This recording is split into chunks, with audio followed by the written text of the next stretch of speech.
This podcast is about correcting the balance, whether it's something celebrated as good when it shouldn't be, or the other way around. Or maybe the heroic tales of history just need to be knocked straight on their ass. Me, I just want to share the complete picture, because that's when this whole thing gets fun. Warning, jokes and sarcasm may ensue. Welcome to Prick the Balloon. Hi, I'm Mike Vance. Welcome to episode 8 of Prick the Balloon.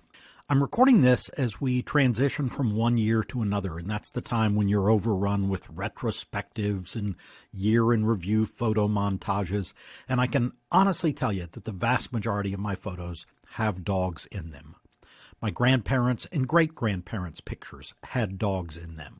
Dogs are kings and queens at my house, and if you forget that for even a moment, luckily they will be right there to lick you in the face and remind you. There have always been dogs in my house, and I hope there always will be. I love dogs.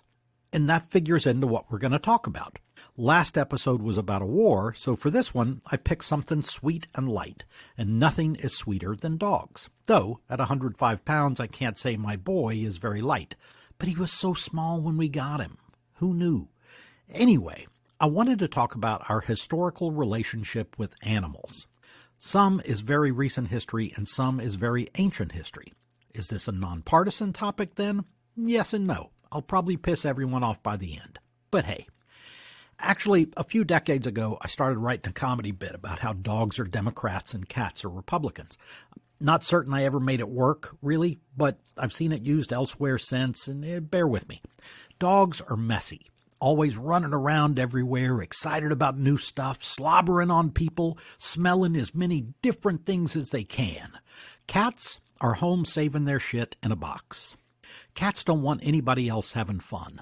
Formulate this into policy, and dogs say, treats for everybody, more treats. I'm not sure we had our treats yet. You may have forgotten our treats. While cats are saying, bullshit. I want subsidies for cats. Only cats. In fact, just me, actually. Cats would be all for Sharia law.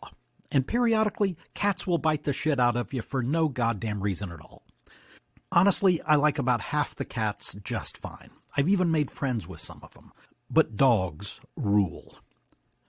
I love all animals. Squirrels, possums, you name it. As various people have said for centuries, you can tell volumes about humans by observing how they are with animals. I got to wondering, is there a difference in the legalities of how much we care for animals in certain places or ideologies in the United States? The answer is, not so much. State laws regarding animal cruelty vary widely. There's definitely a big element of red states and the don't tell me what to do thing.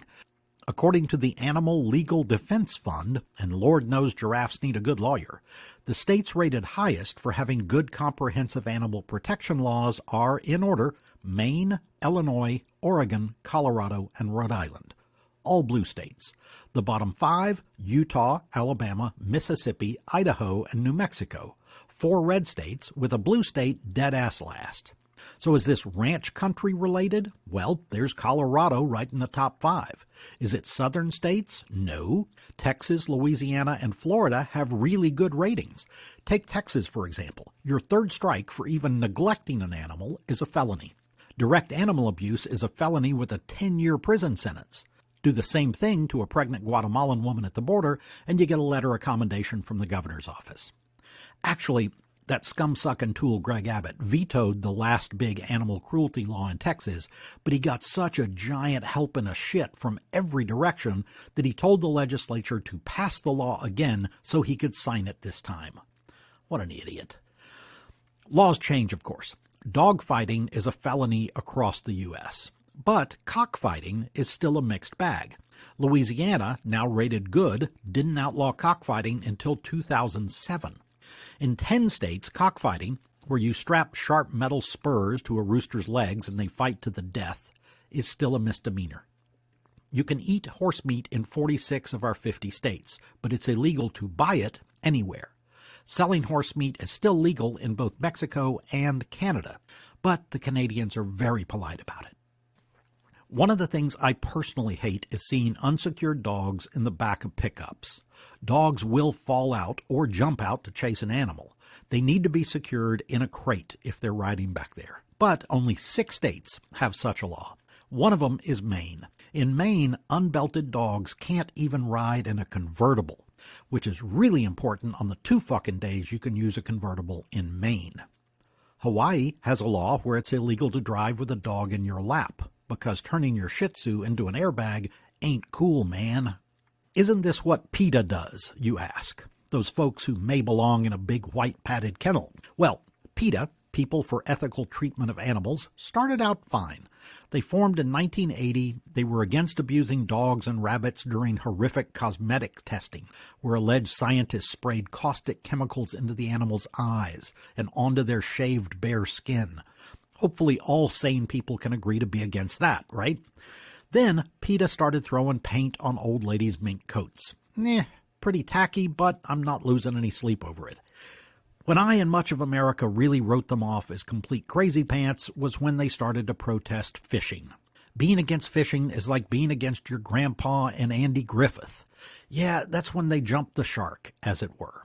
HuffPost, those wacky right-wing nutters, exposed the fact that while PETA was talking one game, they were euthanizing dogs and cats by the tens of thousands rather than successfully placing them in caring homes. Since then, PETA has campaigned against Super Mario for wearing a raccoon coat, eerily similar to Dan Quayle bashing Murphy Brown. They're not real, dudes. PETA tried to get Ben & Jerry's to make ice cream using human breast milk, though in many states you couldn't eat it in public. They used Holocaust images and equated them to chicken farming. They annually whine and rail against Groundhog Day as being speciesism.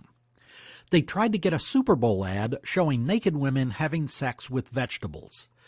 Which implies what? That sex with animals is wrong? Yeah. I guess I'm missing your point, because ladies, I sure ain't eating that cucumber now. What about the entire concept of eating animals? Well, most reliable studies with good methodology say that about 4 or 5% of Americans are vegetarians. 50 years ago, that was 1%. At the same time, the historical trend for consumption of both meat and eggs is rising noticeably. But with a view toward history, is eating animals right or wrong? I do honestly understand that the idea of eating meat can be really at odds with this take on animal cruelty. But unlike some of the notions out there, eating animals is not something contrived by evil humans and championed by Montgomery Burns. It's nature. The very nature that we should love and value is where the concept of eating our fellow creatures comes from. Wolves, lions, tigers, leopards, bears, raccoons, hyenas, and weasels are carnivores. Our dogs and cats at home are carnivores. There are 260 species of carnivorous mammals, and a quarter of them are endangered, by the way. But I'll go one further. Owls, eagles, falcons, kites, ospreys, herons, pelicans, egrets, and hawks eat meat and fish. Cute little hummingbirds are carnivores. That sugar water that I put out is just to give them energy to find more bugs to eat. Your fancy red hummingbird feeder is just a can of Red Bull on the bird's way to a buffet of mites, gnats, and weevils. And when they leave your yard every winter and catch Aeromexico to the Yucatan, it's because all your bugs are dead. That's all nature. Show me a vegetarian, and I'll show you someone who has never heard a Brussels sprout scream. Cue the Alanis Morissette music. On this farm in the upper Midwest, 98% of corn won't make it through the winter. These potatoes have no jackets, and this cabbage will go to bed hungry. Okay, cut to the footage of women protesting a cattle ranch while wearing knee-high leather boots. As an aside, honest to God, I used to know a guy who whined and railed about a rodeo being animal cruelty. Do you know what he did for a living? He was a food critic specializing in hamburger joints. I am not making that up. Yes, it is true that a plant-based diet reduces the risk of some major diseases, but it also causes your body problems elsewhere. People are built to be omnivores. Some vitamins are fat-soluble. They're designed by nature to require animal fat to work. Some come to us from meat and animal products. Omega-3 fatty acids, B12, vitamin A, zinc, calcium, iron, iodine, niacin, riboflavin, amino acids. As far as I know, the government has never paid for a study to determine the carbon footprint of all those vitamin factories that we'd need. A vegan diet can also jack up the immune system of some people. Did you know that a diet too low in cholesterol can give you severe anxiety and depression? And do you know why? 'Cause you spend most days wanting a fucking cheeseburger. Oi, I kid because I love you. Look, here's the bottom line with me and vegetarianism, and it matches my view on most all social issues. Do whatever you want. You eat you. Let me eat whatever I want unless it's a member of your immediate family. But this is a history podcast. So let's look at the history of vegetarians. Hindus and Buddhists have pushed vegetarianism since those religions started. There was a vegetarian sect in ancient Greece for a brief time. It's tied to Pythagoras, the triangle dude from geometry class. But there was much more to him. He was extremely important in early astronomy, too. He was perhaps the first to call himself a philosopher, a lover of knowledge, and baklava. He also adamantly advised people to avoid both sex and democracy. Famously, Pythagoras himself was a vegetarian, but Aristotle said that the followers of Pythagoras ate meat. They just avoided certain types or parts of meat. In other words, Pythagoreans may have simply been kosher. The entire concept of vegetarianism was pretty much absent in Europe during the Middle Ages, and the Renaissance, and Enlightenment, except for a few people here and there. Leonardo da Vinci may or may not have been a vegetarian. We do know for sure that he was very much concerned with animal welfare, but for vegetarian Leo, there are conflicting bits of evidence. For all we know, the model for the Mona Lisa may have been sitting pantless on a bed of kale, which will not alter the taste, by the way. The rise of a Euro-vegetarian movement came in the Romantic era, especially among the English. Though the actual word vegetarian did not yet exist. Neither did penicillin, which seems very risky for a time called the Romantic era. The Romantics were all about nature. Lord Byron and Percy Shelley were all for a plant-based diet. Shelley even wrote a whole book called Vindication of a Natural Diet. It took offense at elements of the class system, saying meat was an evil of the wealthy because the poor couldn't afford it. It delved into reincarnation. It talked about animal rights, though they were also fond of phrases like bosom of the earth, but with being romantics at all. The most interesting romantic vegetarian is Mary Shelley, Percy's second wife, and a woman who many will say the centuries have shown to be more important than her husband. She was the daughter of a political writer and an early women's rights advocate, and she started boinking Percy Shelley when she was about 16. They ran off to France along with Mary's stepsister, who happened to be the mistress of Lord Byron, and young Mary came back to England knocked up. Did I mention Percy Shelley already had a wife at this time? It did not end all that well for the first wife, Harriet. She killed herself, and Mary married Percy. Romantic era, not so much for Harriet. Anyway, for our modern purposes, Mary Shelley was both an early successful women's novelist and one of the first, if not the first, sci-fi novelist. Her creation, Dr. Frankenstein's monster, was a vegetarian. Vegetarian themes run through the whole book, as opposed to the much more accurate and true-to-life version done by Mel Brooks. In the novel, Marty Feldman does not find the monster's parts in some less-than-sterile dissecting lab. He got them at the slaughterhouse, because Mary Shelley was making a point about the horrors of such places. And in the novel, her creature goes into exile in South America, where he dons Ray-Bans and becomes a sleazy real estate agent for former Nazis. Okay. Seriously, the creature says he'll survive in South America on, quote, sufficient nourishment from acorns and berries. Well, excuse me, Mr. Creature, but I already covered vitamins, and raw acorns are toxic. Now, if you'd said mustard and collard greens, I'm right there with you, but you're going to have to throw some bacon in there for Christ's sake. Try pancetta maybe, shake things up. The rise of vegetarianism in the United States is often tied to John Harvey Kellogg, the guy who invented cornflakes and granola. He was a medical doctor who ran a church-related sanitarium in Battle Creek, Michigan. And I'll start with this. Not only was he pushing a regimen of vegetarianism, he was also an advocate of eugenics, meaning breeding people for, quote, racial betterment. He spent the last 30 years of his life actively pushing segregation. When he tied meat-eating to human behavior, Kellogg talked about things like, quote, cannibalistic tendencies and ancient savages. Maybe it's my native Indian grandmother talking, but when people whip out the term savages, I kind of quit listening.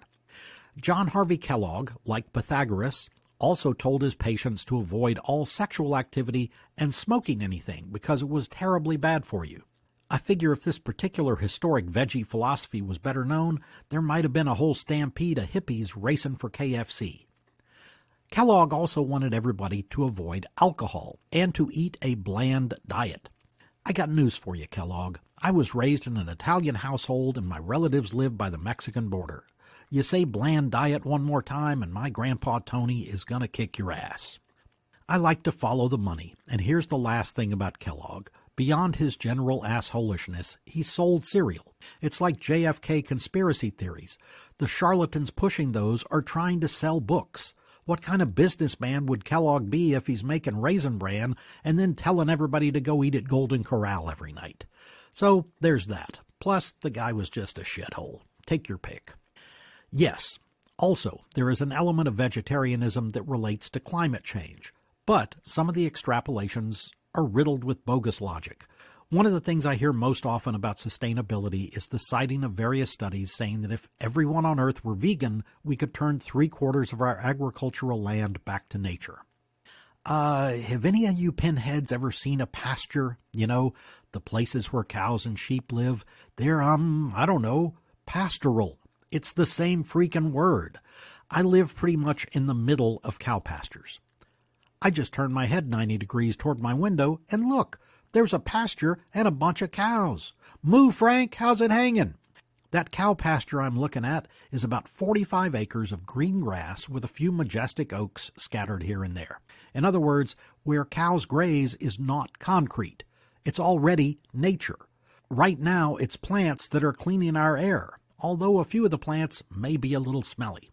I'll also say if you're worried about cow methane, you've obviously never shared a bus bench with a fat guy on an all-vegetable diet.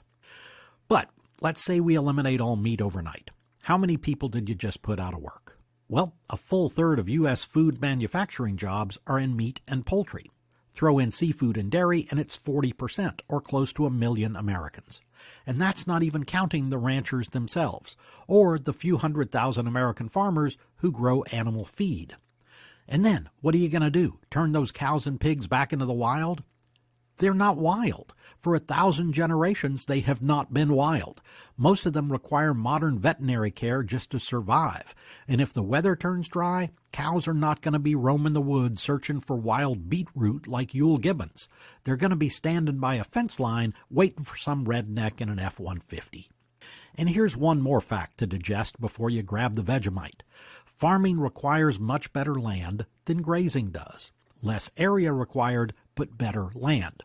And thanks to climate change and suburban sprawl, the amount of quality farmland is shrinking dramatically.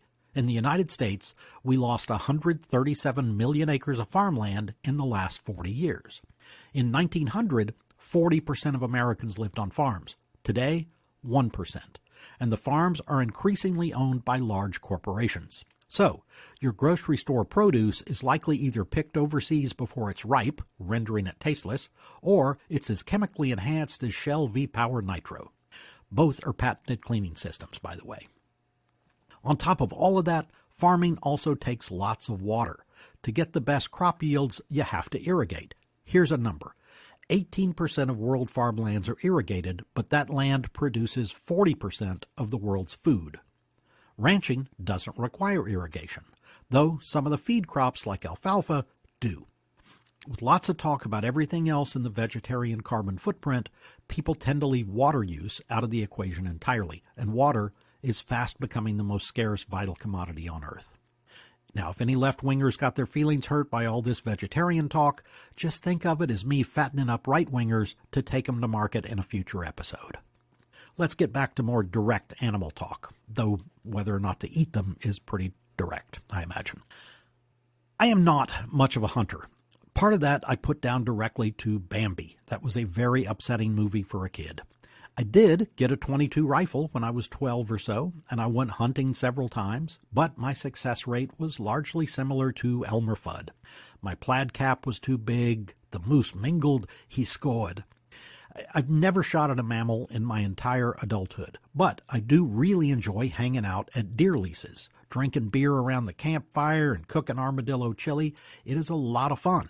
And let's be clear, not all hunting is created equal. There is a ginormous difference between deer hunting versus trophy hunters. Deer hunters have their kills processed and they eat them. Those reprehensible jackhole-shooting elephants and lions are just plain sadists looking for an ego rub and compensation for their micropenis. In lots of areas, deer suffer from overpopulation. As housing developments encroach on deer habitat, they lose food. When they've eaten all your rhododendrons and azaleas, they starve. And starving animals is straight-up animal cruelty. Responsible hunting is not a bad thing. Some U.S. ranches with exotic wildlife are financially supporting species from Africa who've lost almost all their habitat. It's just like the fact that zoos do an incredible amount to conserve and even save animals. So sometimes your knee-jerk is wrong. Early humans and their predecessors relied on hunting, of course, and they used most every part of the animal. Fred Flintstone's notwithstanding, the Cro-Magnons never had a saber-toothed tiger head mounted over the cave mantle. They used the bones for tools and utensils, the skins to keep warm, and they ate the meat. They even used animal horns for cups to drink out of. In the U.S. Grant episode, I talked a good bit about the American bison, or buffalo, so I don't want to go on too much more about that here, but this part bears repeating. More than anything else, whites slaughtering buffalo led to the wars against the Plains tribes. These people totally relied on the buffalo, and their entire movements across the middle and western United States revolved around them. Hunting buffalo was the central focus of their life. But you don't need to go back to prehistory or the Sioux and Cheyenne, Fred and Barney, or any of that. Colonial Americans relied on hunting. Even the founding fathers, living in places like Boston and Philadelphia, ate wild game on a regular basis, if not daily. They weren't having beefsteak, they were having venison steak. More than anything else, they shot and ate wild birds. Hunting kept them fed. As late as the start of the 20th century, if a good portion of rural Americans wanted meat on the table, they didn't buy it at a store, they shot it or pulled it out of the local stream. Read Hold Autumn in Your Hand about sharecroppers in the 1930s. I love that book. Those sharecroppers were the ultimate in scraping by day to day, and most of their protein came through their own gathering of meat and fish. Hunting and fishing was not murder, it was survival, and that was less than 100 years ago. The trouble with humans, though, is that a good portion of them are selfish, greedy, short-sighted ass clowns. Short-term thinking has always been a thing. You can't stop at just taking what you need if there's money to be made. Load those pockets up and to hell with who's ever in line behind you. How do you feel about pigeons? You've heard them called flying rats. You think of them as dirty beggars who spread disease and shit on statues, exactly like pharmaceutical lobbyists. But in the 18th and 19th century America, people ate them. The pigeons, not the lobbyists.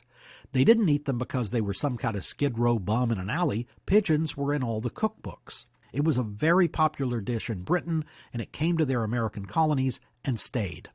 By the way, next time some wanker tries to tell you English food is improved, flick them in the ear and say pigeons and eels. You probably heard the name passenger pigeons at some point. For a couple of hundred years in early British America, those were the pigeons du jour. Americans and Canadians were scarfing those down like Doritos at a Grateful Dead concert. Passenger pigeons were so plentiful that they sold for a penny a dozen in colonial Boston. There were tails of passenger pigeons so thick that they snapped the tree limbs they all lighted on.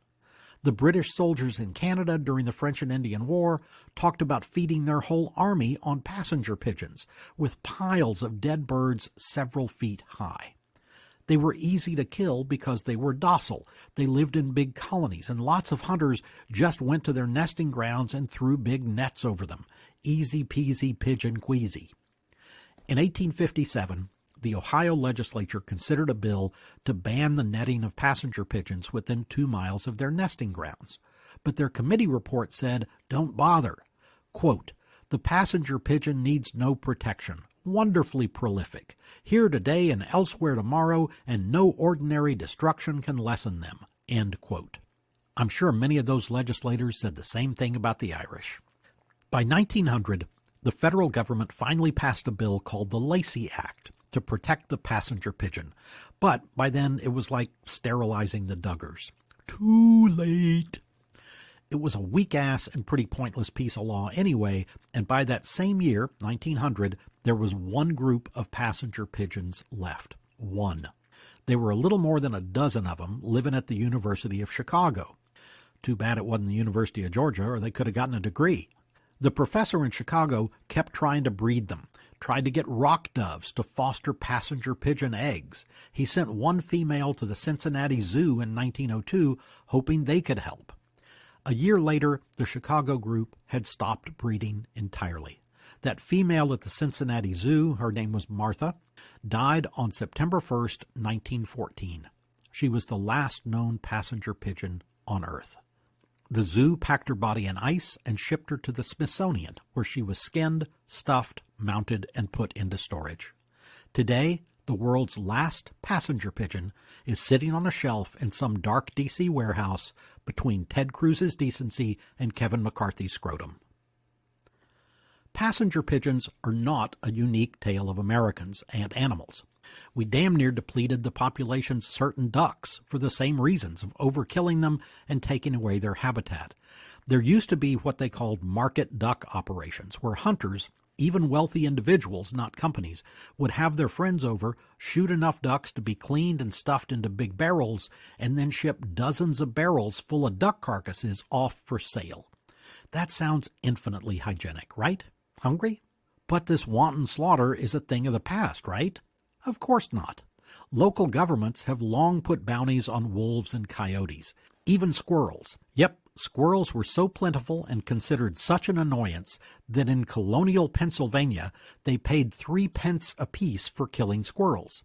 Shoot 'em, bring in their fuzzy little heads, and get your cash. In just 1 year, 1749, the colony ponied up for 600,000 dead squirrels.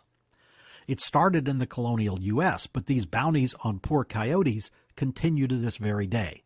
The only solution that these cheap-ass, soulless bastards can come up with is just kill them. The United States had done a few things to protect wildlife through the early 20th century. Teddy Roosevelt set up a preserve for brown pelicans. The Fish and Wildlife Service was created. The key deer got a refuge. Conservation came to the fore with Rachel Carson and Silent Spring, and LBJ's administration pushed a bunch of legislation. There were really 3 Endangered Species Acts in a row. The first one in 1966 under LBJ, and then the most comprehensive one in 1973 that was signed into law by Nixon. They may not have been cross-dressing like J. Edgar Hoover, but both Johnson and Nixon loved the wildlife. Ba-dum-boom. People think the reason the ESA came to be was the bald eagle, but there had been a Bald Eagle Protection Act that passed in 1940. Still, it was not getting the job done. In 1963, the year after Silent Spring came out, there was an estimated 500 breeding pairs of bald eagles in the United States. They were officially put on the endangered list in 1976, and today we are approaching 320,000 pairs of bald eagles in the lower 48. Alaska has over 30,000 pairs of their own above and beyond that number, and watching bald eagles is amazing. In Alaska, you see them sitting on traffic lights in Juneau like they were freaking grackles. I mean, it's really something else. The Department of Interior says that the Endangered Species Act has saved 99% of listed species in its first 50 years. I could not find out what the 1% was. Apparently the department's not advertising that. Eagles recovered enough to be removed from the endangered list. Same is true for alligators. Peregrine falcons were on the list for 30 years but got taken off. Most birds, by the way, are still protected under several other laws, so don't go pulling that slingshot out just yet, Opie, huh? American zoos are credited with saving at least 9 species from extinction. California condors, black-footed ferrets, golden lion tamarins, and American red wolves being among them. The big zoos have breeding and reintroduction programs. Bottom line, sometimes it seems like we're doing our best to destroy animals in nature, but some humans are working really hard to reverse what our great-grandparents did.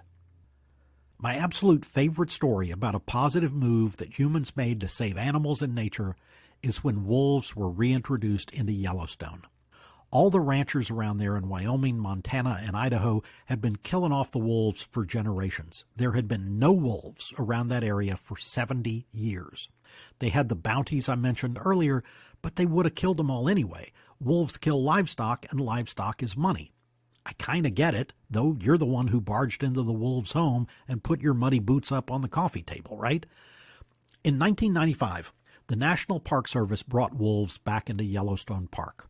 What happened over the next 10 or 15 years is that because wolves killed off some deer, plants grew back along the streams. Trees grew because there were fewer animals eating them. River systems got stronger. Beavers came back in numbers not remotely seen in generations. If you've not seen it, find the video, How Wolves Change Rivers. It is freaking awesome. And if it doesn't make you tear up at the end, get to the ER fast because you are missing some vital organs. It's called the food chain, and contrary to what magamorons think, it's science, and science knows its shit. But you know who's the smartest? Nature. Nature is smarter and stronger than humans every damn time, and we do best when we accept that. In my book, here's the most important thing about history and animals, or really prehistory and animals. Back before we started writing shit down, God was nature.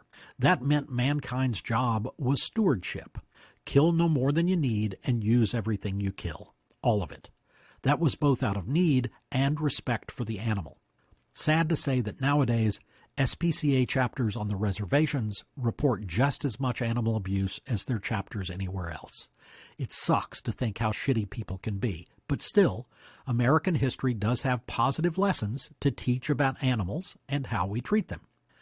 While it's pretty widely known that in North America our cattle, horses, and pigs were brought here by the Spanish, we did have plenty of other mammals already here. Beavers and gophers, pronghorns and bighorns, elk, moose, raccoons, groundhogs, squirrels, lots of different kinds of bears. We also had a shit ton of wolves and foxes. And you probably see where I'm going with this, right? Dogs, descended of course from wolves, were domesticated by the first Americans and likely walked together over the land bridge across the Bering Strait. We've been living with domesticated dogs for tens of thousands of years. The archaeology tells the story. You want the written word too? The earliest European contact in North America records dogs living with indigenous people. Now, it wasn't all great for Fido, that's for sure. Both archaeological evidence and early writings show that dogs were sometimes sacrificed and buried with their humans, which had to suck for the dog big time, right? I'm minding my own business. When Francisco Coronado led his entrada through the American Southwest in the early 1540s, he wrote about native tribes using dogs to haul their tents, and that they used dogs for simple companionship and body warmth in the winter. There are stories among the Comanche and Kiowa about warriors being ostracized from the tribe over animal abuse. Some tribes ate dogs too. When Marquette and Joliet, the French explorers way up the Mississippi River, got served dog at a feast, they refused to eat it. Lewis and Clark, on the other hand, chowed down on Fluffy just fine. Champlain and other French traders in the Northeast talked about the Indians eating dogs only on special occasions, but they also wrote about those same Indians sleeping next to dogs, sharing their food, grooming them with greasy hands, loving them like children, and dancing with them. If dogs were special occasion meat, you know damn well there was some retriever whispering into his person's ear, "Hey boss, that turkey over there tastes way better than I do. Little rosemary, pinch of paprika, voila!" One interesting part about these domesticated dogs was the evolution. As late as the 19th century, naturalists were writing about how the native Indian dogs still looked like wolves. They were big and strong, and they didn't bark, they howled.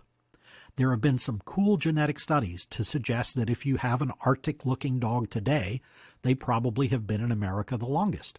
And if you have another type of dog, it's a more recent import mix from Europe or Asia. There were deliberately dug ceremonial dog graves that are 14 or 15,000 years old. I'm talking about dogs gently laid on their sides or curled up in the grave and buried in the graveyard amongst the humans. There are some of these graves that are thousands of years old that include toys for the dog to play with in the afterlife. We've been loving and caring for animals for a long damn time. Our history with dogs and responsible hunting proves that yes, it's possible to love and respect all animals and still eat some of them. Our earliest ancestors made a religion out of it. One after another, native creation stories involve animals. For the Ojibwe, it was a muskrat. For the Crow, a coyote directed a flock of ducks to dive down into the water and bring up the earth. The individual clans that are subsets of tribes were usually named for animals: deer, rabbit, beaver, eagle. The Comanches had a clan called the Penateka, the Yellow Jackets or Wasps. Unlike the more primitive beliefs like Judeo-Christian, the North American Indian tribes believed that humans were only one among many creatures that deserved respect and reverence. Here's your homework assignment for the new year and every year. Get out into the remote country, the woods or the desert, throw your damn phones in a bag, find a nice snake-free spot so nobody gets hurt, sit there during the day, and make sure you sit there at night. Watch the birds. Listen for the coyotes. I love coyotes, and their yipping will bring a smile to your face and warm your heart. Be very, very quiet. One last little commercial. If you have the time and resources to treat them right, adopt a shelter dog or cat. 2 is better. They appreciate the company. But if you're not completely serious about making a decade-long commitment, do not do it. Don't go to a breeder, get a shelter dog. They need you more. And treat them right, because your pets are way better people than you are. You mess up with your pets, and the ghost of Betty White will visit you at night and kick your ass. I do have one little housekeeping note. Please make sure that you are signed up for my newsletter. You can get it at the bottom of every page and on my website at MikeVanceWriter.com. And while you're at it, please follow me on YouTube, Facebook, and Instagram. All of them are also at Mike Vance Writer. We'll get back to some more hardcore history next episode. Meanwhile, much thanks. Thanks for listening. Be sure to check out my website at MikeVanceWriter.com. Prick the Balloon is copyrighted by Mike Vance, all rights reserved.